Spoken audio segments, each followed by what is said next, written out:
चुनावी हार जीत में फर्जी वोट चोरी, ईवीएम में गड़बड़ी और मतदाताओं को प्रभावित करने के आरोपों का शोर प्रदेश देश में सुनाई दे रहा है।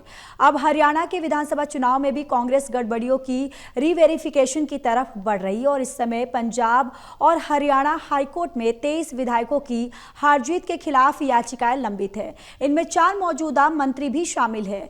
उचाना से महज 32 वोटों से चुनाव हारे कांग्रेस प्रत्याशी विजेंद्र सिंह के केस की सुनवाई 1 सितंबर सोमवार को होनी है। सभी की नजरें इस केस पर लगी हुई हैं।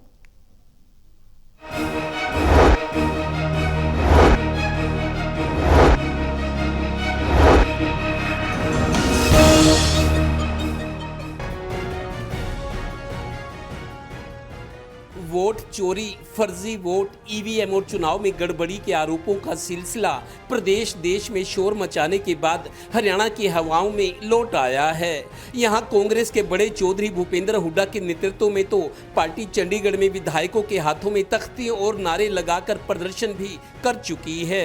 Punjab and Haryana high court में इस वक्त 23 विधायकों के चुनाव को चुनौती दी गई है।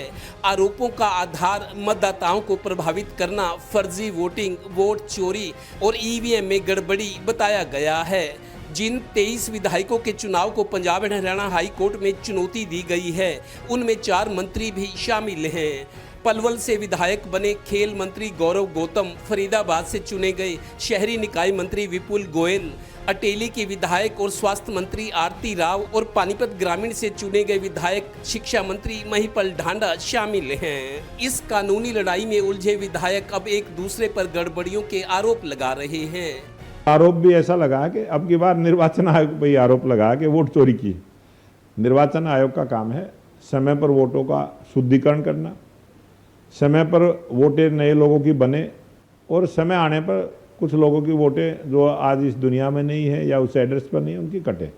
एक इस प्रकार से निष्पक्ष तरीके के साथ निर्वाचन आयोग ने काम किया है। उसी से उनको दर्द हुआ है और दर्द वास्तव में 2014 से लगातार जो कांग्रेस की हार हुई है। जो खुलेआम बीजेपी के कैंडिडेट ने भी और बीजेपी के लोगों ने इस तरह का प्रचार किया है, जिसके बेस के ऊपर एक ग्राउंड बनता है इलेक्शन पिटीशन का कि इलेक्शन सेटिस्फाइड होना चाहिए। इसके अलावा और भी ग्राउंड हैं, जैसे ईवीएम में हेरा फेरी का मामला है और दूसरे सरकारी मशीनरी का दुरुपयोग किया गया, खर्चा बहुत ज़्यादा किया गया। गौरतलब है कि Punjab and Haryana high court में हरियाणा के जिन 23 विधायकों के खिलाफ रिट याचिकाएं डली हैं, उनमें अकेले बीजेपी के 18 विधायक हैं, कांग्रेस के 3 और इनेलो निर्दलीय 1-1। अगर हाई कोर्ट ने रिट याचिकाएं स्वीकार की हैं और इन पर सुनवाई हो रही है तो हाई कोर्ट को इन आपत्तियों और आरोपों में दम भी नजर आया होगा। गौरतलब है कि पानीपत के गांव बुआना लाखू से हारे हुए सरपंच मोहित मलिक अपना मामला सुप्रीम कोर्ट तक ले गए। सुप्रीम कोर्ट ने तय समय में मामले की सुनवाई की। यहां तक कि ईवीएम और सारा डाटा सुप्रीम कोर्ट परिसर में मंगवाकर शीर्ष कोर्ट की रजिस्ट्रार को ओएसडी बनवाकर दोबारा गिनती करवाई गई तो मोहित मलिक 51 वोटों से चुनाव जीते हुए घोषित किए गए। इसमें दरअसल एक बूथ के वोट दूसरे के पक्ष में डाले दिखाए गए। इस केस ने हारे हुए उम्मीदवारों में एक नई उम्मीद जगाई है। कांग्रेस केंद्र में बुरी तरह पिट गई और स्टेट में भी बुरी तरह पिट गई। अब ये राहुल गांधी नहीं बोल रहा, उसकी बौखलाहट बोल रही है। उनको ये भी पता है कि हम सीधे सीधे तो सत्ता में नहीं आ सकते, कोई ना कोई ऊट पटांग की बात करके, कोई झूठ झाट बोल करके शायद हमारे लिए कोई सत्ता का दरवाज़ा खुल जाए। मगर इस देश की जनता बड़ी जागरूक है। इनमें सबसे करीबी मामला उचाना कला से 32 वोटों से चुनाव हारे कांग्रेस प्रत्याशी विजेंद्र सिंह का है। विजेंद्र सिंह ने हाई कोर्ट में पोस्टल बैलेट्स की दोबारा गिनती के लिए रिट लगाई हुई है।